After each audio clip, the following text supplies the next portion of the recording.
Welcome to this video in which I'm going to be talking about the Ross Business School at the University of Michigan.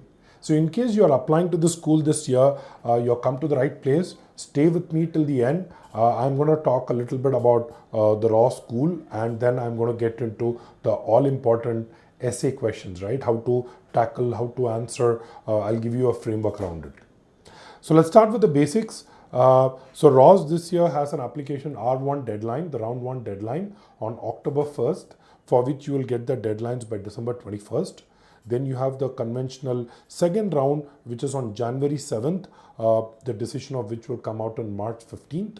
And the third round on March 18th, for which the decisions will come out by May 10th.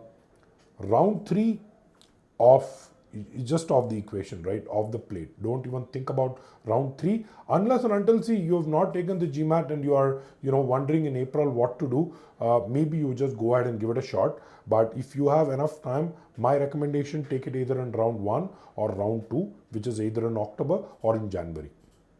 Is there a difference between these two rounds? To a large extent, it's not, right? I mean, if you are good enough to get into the school, you have great GMAT scores, you have written good essays, then to a large extent, if you have not been able to apply in round 1, hey, what can you do, right? So apply in round 2, not a problem. So I wouldn't really worry too much between round 1 and round 2. About the school itself, if you look at it, I think one aspect about the school has been what they call as the MAP, which is the Multidisciplinary Action Project. Where 25% of your first year goes into that. So that gives you a good insight into a career in consulting. So if you're looking at consulting, it gives you that multidisciplinary, multi-sectoral approach to looking at problems. I've had students go to Ross and they have spoken very highly about the MAP program, but that's something that you should probably research more on the website. The other thing is also, I think you need to look at the University of Michigan, right? That itself, apart from the Ross Business School, has a great engineering school, it has so many departments, and that is the beauty of a US university system, that you don't go to a particular department, you actually get the resources, you get the network, you get the ability to explore options, electives in all of these other departments. I think that's a big plus that goes for Michigan as well, right? Do your research, don't write generic stuff, okay? Let's look at what the essays are. I think that's the key thing. They have kind of kept a format that is very similar to what they did last year. So now you have one prompt from each group, and there are 3 groups, okay? I will go through each group one after the other. Remember that each of your selected prompt, so of the 3 groups, we need to pick one prompt to respond to. And each of these prompts has to have 100 words. So 100 words for group 1, 100 words for group 2, and 100 words for group 3, right? That's how you really progress. Group 1, there are 2 statements over here. I want people to know that I fill in the blank. Second, I made a difference when I. So now, what is it that you want people to know about? You want to tell them about the time that you made a difference, right? I made a difference that's really what it is, right? When did you make a difference? When did you make an impact? The key over here is the word difference. You're not what you did. It is the difference you made. I think people miss out on the subtle clue over here. People focus on, I did this, okay, cool. But what is the outcome? What is the output? What was the difference? What was life before you did whatever you did? And what was life after that happened? Correct? So I think it's very important for either of these 2 prompts. To be honest, it doesn't matter really which prompt you pick, because according to me, both these prompts end up saying something similar. Or if you have one story, it can be kind of retrofitted into either of these 2 prompts. That's what I feel, right?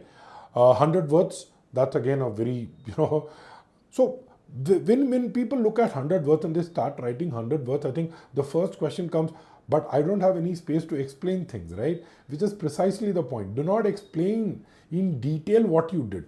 Tell me what difference you created. Assume that there is some amount of subtext that is not said but is understood. People get it. People know that, in order to do this, you might have done that. And also, if you have an interview, you could also explain that point, correct? So don't worry too much about explaining things. focus on what difference you did, or the other question, I want people to know that what is it that you did, right? So you again are going to talk about what you did.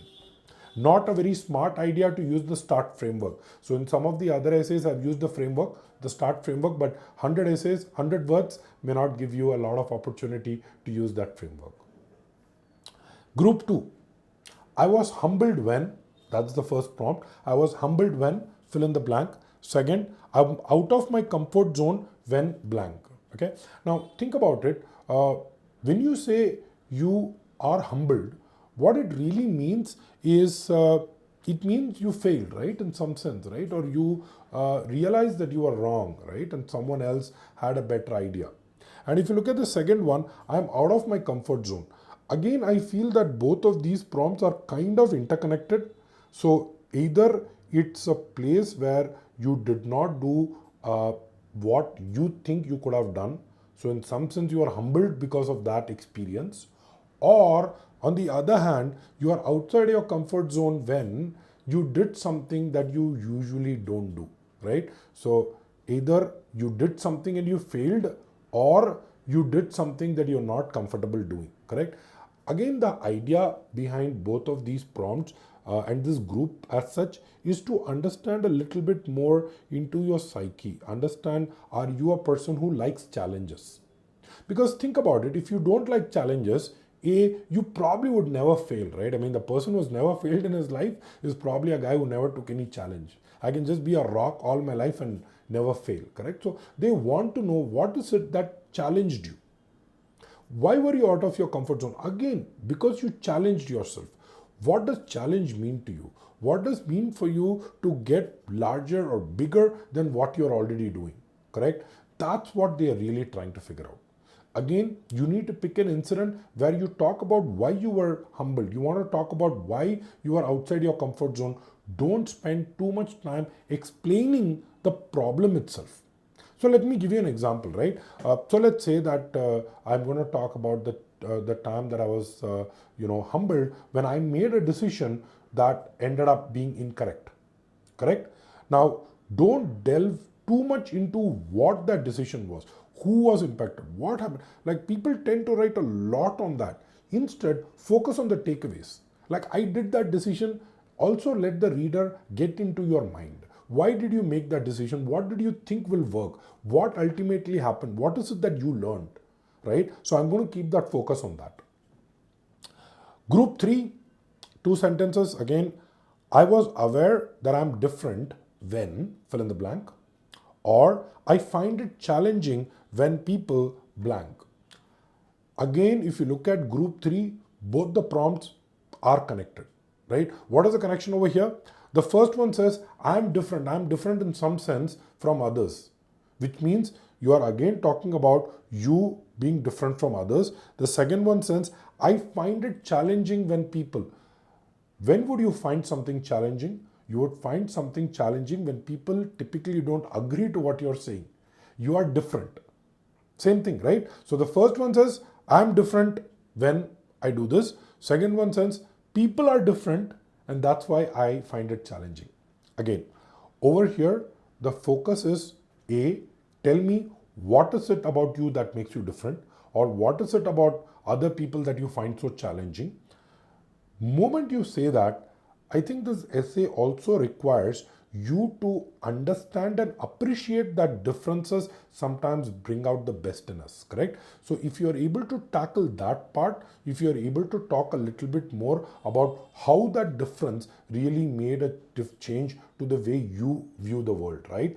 So for example, I had a roommate, and that roommate was very different than me, and he came from a different background, blah, blah, blah. And that's when I realized that though I have never thought about it, I actually come from a family of privilege because I've never had to go hungry, right, at night, or I've never had to spend a night in the open. So that could be the difference. But the moment you talk about the difference, also talk about how despite the differences, you appreciate that only when people with differences come together does magic happen, correct? So you need to have a positive spin to it. That's pretty much what we have for the first essay, right? So you have group 1, group 2, group 3. Just to do a quick recap, group 1 is about how you are different from others. Group 2, how you made a difference, how you made an impact. Group 2 is about you getting out and taking up a challenge. And group 3 is talking about why or how you are different from others. Correct? One quick point, whichever prompt you pick, don't bother too much. I have had students come and say, but if I pick prompt A or prompt 1, would it give me an advantage over prompt 2? No, not at all. Okay, you don't need to worry. Okay. The second essay, 300 words. Michigan Ross is a place where people from all backgrounds with different career goals can thrive. Talks about diversity over here. Please share your short-term career goal. Why is this the right choice for you? If you've seen the other videos, I have spoken about the career goals essay, a classic career goals essay. The way to approach it is talk about your short-term goal, be very specific. Okay, I think a mistake that people do is they just throw this word, I want to be in consulting. That's it, right? What about consulting makes you want to be there, right? What about it is so interesting? What in your background makes you feel that you'll be a good consultant? Have you thought through the kind of life that a consultant lives, right? Have you experienced some amount of consulting in your life? Have you actually educated yourself by reading up about it? Have you exposed yourself by talking to people? So anything about post-MBA goals, I use this simple framework, simple principle: educate, experience, expose. Any post-MBA goal, first educate yourself. What is that post-MBA goal? Can I read up about it? Can I take courses? Experience it. If someone is doing it, can you learn? Can you do it yourself? Expose yourself. Talk to people. Be part of groups where such discussions are happening, correct? So as long as you do this, you have clarity on your short-term goal. The essay really should be structured first about where you are in your journey so far. What is it that you have done, correct? That becomes the first part. Key thing to remember here, do not repeat your CV. Okay, keep your CV in front of you and say, you know what, they already have my resume. What else can I say here? So you're going to talk about your career journey so far, then transition to where you want to go. So that's where the research helps. Since I've done all of this, I know what I need to do next, correct? So that's where you're going to talk about in your second paragraph.